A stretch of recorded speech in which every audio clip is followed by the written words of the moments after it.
But the Jim Jones thing has been blown wide open. If people know how to, read, they can go to Colonel James Bogart's book, Called to Serve, which is a fantastic book. It actually deals very deeply with the truth behind the Kennedy assassination.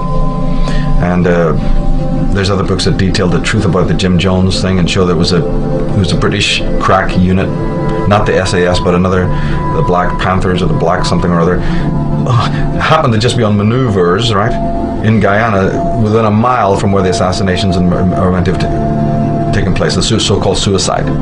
If anybody believes that, I mean, they need their head examined, but, it just turns out that when you really do the research, you find that some crack secret operational, crack squad of British troopers are on location in Guyana at that time, and it vanished as mysteriously as they came, and the investigation never covered their presence. So all the way across the quasi understanding of religion and cultism.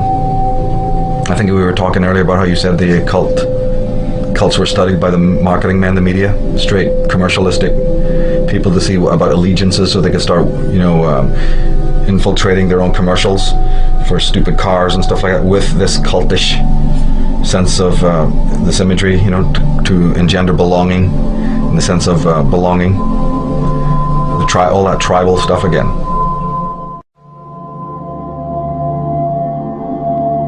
When I was a brand manager at Procter & Gamble, my job was basically to make sure the product was good, develop new advertising copy, design the pack.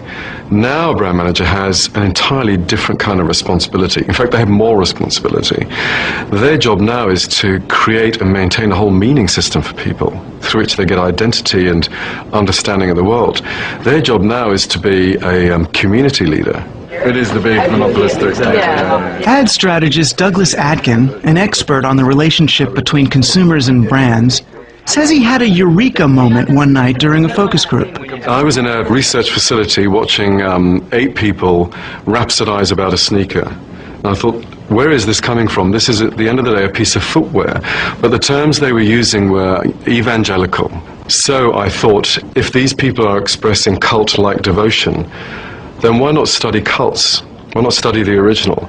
Find out why people join cults and apply that knowledge to brands. I'm loyal to this practice because it's done so much for me. Right. If Atkin could find what pushed a person from mere fan to devoted disciple, perhaps he could market that knowledge. Most of the people I discuss the WWF with know that it's not a sport. Right. It's a masculine ballet. So he compared dozens of groups he considered cults with so-called cult brands, from Hare Krishna to Harley Davidson. If you're smart and kind of individual, that's what you drive. From Falun Gong to Mac. I think there's something about Mac users, like they get it. We just had discovered something. They realize there are other people like them and they cooperate on certain projects, and it's part of belonging to the tribe. And the conclusion was this, is that people, whether they're joining a cult or joining a brand, do so for exactly the same reasons. They need to belong and they want to make meaning. We need to figure out what the world is all about, and we need the company of others. It's simply that. Saturn is a really good example. It's a mass cult brand. For example, 45,000 people turned up to spend their holiday, their vacation time at the factory in Tennessee, instead of going to Disney World or the Grand Canyon. Now, why would they do that? It's because they wanted to meet other people who own Saturns. They wanted to meet the rest of the Saturn family. They wanted to meet the people who made the car. The people who made the car wanted to meet them. And the people who ran the Saturn business knew that. This summer, they not only knew it, they turned it into an ad, which only brought more people into the Saturn family. we called it the Saturn Homecoming. They could see where the idea for a new kind of car company had taken shape, and we could thank them for believing we could do it. And they created a great meaning system for Saturn. In those fantastic commercials, their meaning system was based on old-time values of community. It was a kind of an icon that America yearned for but couldn't find anymore. And that's the object of emotional branding, to fill the empty places where non-commercial institutions like schools and churches might have once done the job. Brands become more than just a mark of quality. They become an invitation to a longed-for lifestyle, a ready-made identity.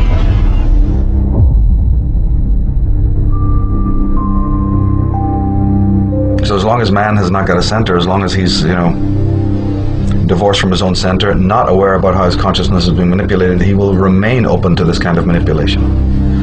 Fantastic comment on this in Lord of the Rings. They didn't bring it out in the movie, except in one very short line, which is hard to miss, but in the book they emphasize it very, very prominently, that when they approaching the wizard Saruman, who's a character in the story who's basically was a good man turned evil, that the other wizards in the know, or the other elders in the know, continually warn anyone who should approach Saruman to beware his voice. The white wizard approaches. To beware his use of language, because that alone will hypnotize you, and no matter how strong you are, you'll be pulled into his web. Do not let him speak. He will put a spell on us. I just loved that. I thought that was fantastic, a very powerful image. And they did bring it out a little bit in the movie, but this whole idea of the seduction of a man's voice and the power of charisma, and the ability, and of course the media uses this a great deal. And you have, this ties back into the whole concept of the god Mercury. If anyone's familiar with the symbolism of Hermes and Mercury and Thoth, and the earlier version of all of these gods was Ogma from the Celtic tradition, and even Hern being the origin of the word Herm or Hermes. It's all Irish Druidic. Those gods were the gods of language. Those gods were the gods of words. Those gods were the gods of communication, with the understanding that communication by words is a phenomenally powerful and important weapon of both the good and the bad side. Interestingly, Ogma, the Celtic god, his other two traits was strength. They taught symbolically like this. Okay, so Ogma is the god of language, but he's also the god of strength. Yes, because language is strength. Language is a form of power. Man who knows how to manipulate language and words is strong. What was his title, his name? They call him the honey mouth. Ogma the honey mouth, because, and I guess there's even Scandinavian, I think Loki had the power of that, almost a hypnotic, ability with words. Art is like magic. The science of manipulating symbols, words or images to achieve changes in consciousness. The very language of magic seems to be talking as much about writing or art as it is about supernatural events. A grimoire, for example, the Book of Spells, is simply a fancy way of saying grammar. Indeed, to cast a spell is simply to spell, to manipulate words, to change people's consciousness. And I believe that this is why an artist or writer is the closest thing in the contemporary world that you are likely to see to a shaman. When you hear these talismanic words like control, security, stronger America, strength, realize that they're talismanic words. They're being used against you. They're seduction words to try and get you to accept this because you don't have that. Well, you've been raped of that. The people who are selling you one story here have actually taken away the very things that you needed that were in your psyche to begin with. I am continuing and I am increasing the search for every possible path to peace. We maintain our strength in order to deter and defend against aggression, to preserve freedom and peace. No one, friend or foe, should doubt our desire for peace. The United States wants peace. We seek peace. We strive for peace. I pledged in my campaign for the presidency to end the war in a way that we could win the peace. I respect your idealism. I share your concern for peace. I want peace as much as you do.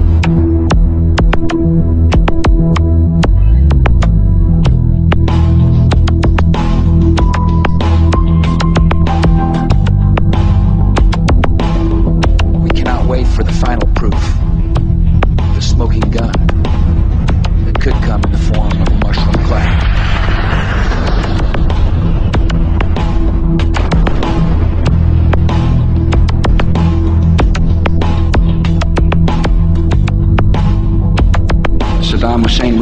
sought significant quantities of uranium from Africa. There is no doubt that Saddam Hussein now has weapons of mass destruction. Weapons of mass destruction. Botulinum, VX, sarin, nerve agent. Iraq and Al-Qaeda. Iraq and Al-Qaeda. Terrorism, cyber attacks, Nuclear program, biological weapons, cruise missiles, ballistic missiles. chemical and biological weapons. Iraq has weapons of mass destruction. President Bush has said Iraq has weapons of mass destruction. Tony Blair has said Iraq has weapons of mass destruction. Donald Rumsfeld has said Iraq has weapons of mass destruction. Richard Butler has said they do. The United Nations has said they do. The experts have said they do. Iraq says they don't. You can choose who you want to believe. The sources that have deceived us so constantly don't deserve our trust. And to the extent that we give them our trust, we set ourselves up to be scammed again and again. There are reports that there is no evidence of a direct link between Baghdad and some of these terrorist organizations. There are known knowns. There are things we know we know. We also know there are known unknowns. That is to say, we know there are some things we do not know. But there are also unknown unknowns. The ones we don't know, we don't. I will build new partnerships to defeat the threats of the 21st century. Terrorism and nuclear proliferation, poverty and genocide, climate change and disease. And I will restore our moral standing so that America is once again that last best hope for all who are called to the cause of freedom, who long for lives of peace, and who yearn for a better future.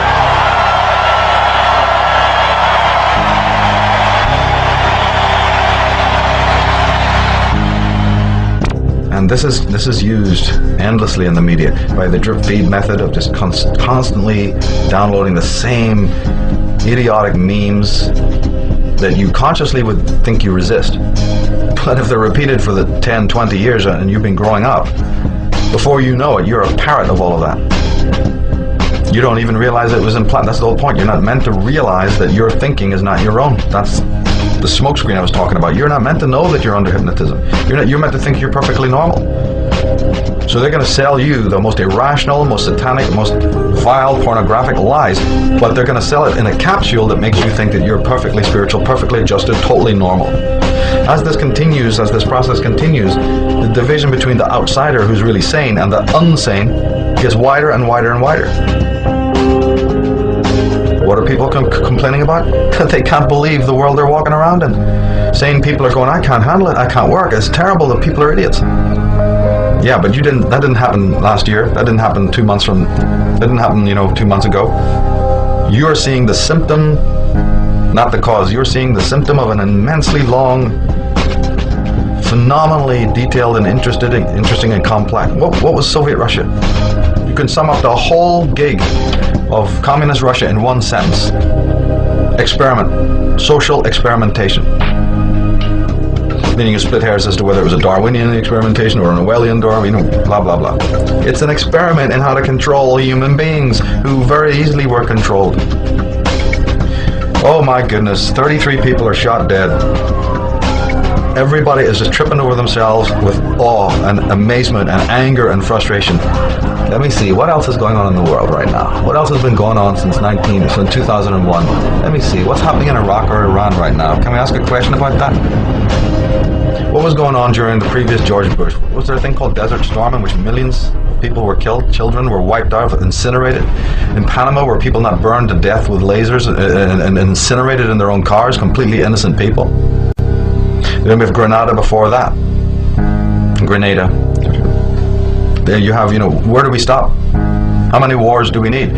But your children die. Of course it's horrible. But can we have some context here? Can we have some sanity here?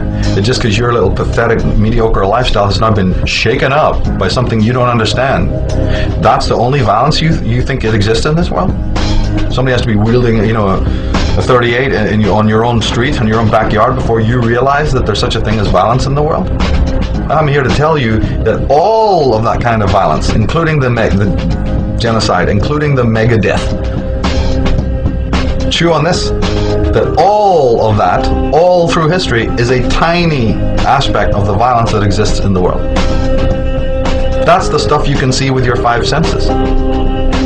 But as any competent psychologist will tell you, that is a very small, sadly, that is a symptom. That's what that is. That's an outpouring and outletting, a playing out in the world. Obviously helped and assisted by those who would like to have chaos rule in the world, yes. But where is its roots? You're going to keep studying the, leaf?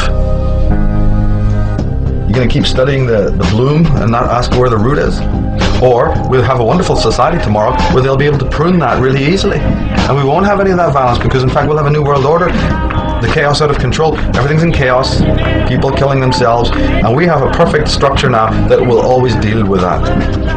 But will the root be ever looked at? If the root is not looked at, I don't care what kind of order or system is involved in the world of man that, prunes that or, keeps that nicely culled or caged or whatever. I happen to know that the root is twofold. The root of all of this mayhem, chaos, and destruction and immorality is actually a twofold root. The one root is in man's inability to look at his dark emotions, which is a psychological look at this.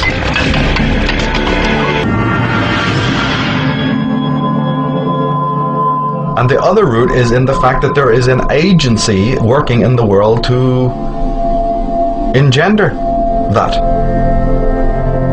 Now, luckily, in the conspiracy movement today, what's jokingly called the conspiracy movement, or I prefer to call it the alternative research community, we have now authors and people from all walks of life who are investigating that fact, that second root.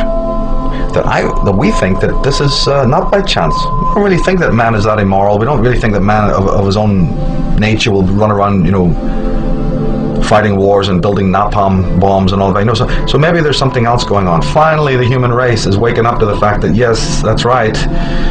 Somebody has kickstarted this and maintains it through the perpetuation of people's false allegiances and all the rest of it. And I'm very happy and glad to see that taking place. This removing of the lid, which is astrologically connected to Pluto, the planet Pluto, or the archetype Pluto. Or the New Age. The real truth about the New Age is that the revelations that arise because man gets sharper in his critical ability and starts to look beneath the surface of reality. That's great. What I'd really like to see, though, and what I'm hoping to very much help pioneer in this era, is more attention on the first root as well, which is that human beings need to examine their own private consciousness to understand some of the dynamics of the full psyche, not just the ego and not just the programmed brain self, because the brain is a machine programmed by the world. But then you also come in with a thing called the mind, which has been programmed over millennia or generations. People need to know about the tripartite division or schemata of the ego, of the brain, of consciousness, from the Freudian point of view. They should also find out about the quaternity schemata of Jung. It was a little bit similar to Freud, but a little bit different. These people have, understood the dynamics, the anatomy of something that you can't see, consciousness. People know about the body. You got 2 arms, you got 2 legs, you got 1 head. Okay, well then what is the anatomy of your consciousness? Anybody ever thought about that? Well, yes, somebody did. It's called Sigmund Freud. People need to pick up his books, get on the web, and find out what is the anatomy of your consciousness. What is thinking?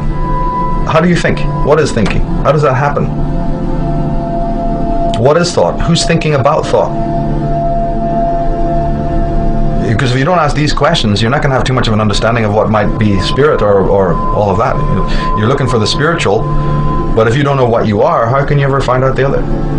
So the real journey now begins. All of these traumas and tragedies are in a way a catalyst. Sad but true that man has to learn through tragedy, but then, hey, wait a minute, even the Greeks knew that as far back as you go, if man is left without tragedy, he'll just sit on his ass and do nothing all day long. He will sun himself and he will take care of his narcissistic, personal, sensationalistic needs, and nothing of any other thing will cross his mind ever. So unfortunately, the universe, nature, whatever you want to call it, fate, has to sort of deliver man what we would call tragedy, and therefore it wakes him up as a catalyst to him looking at deeper things. This is very, very necessary. And one of those areas now is that he needs to really continue the investigation of his own thinking, his own consciousness, and realize that the secrets, that's where the secrets lie. But one thing is sure, a great change of our psychological attitude is imminent. That is certain. Why? Because we need more. We need more psychology. We need more understanding of human nature, because the only real danger that exists is man himself.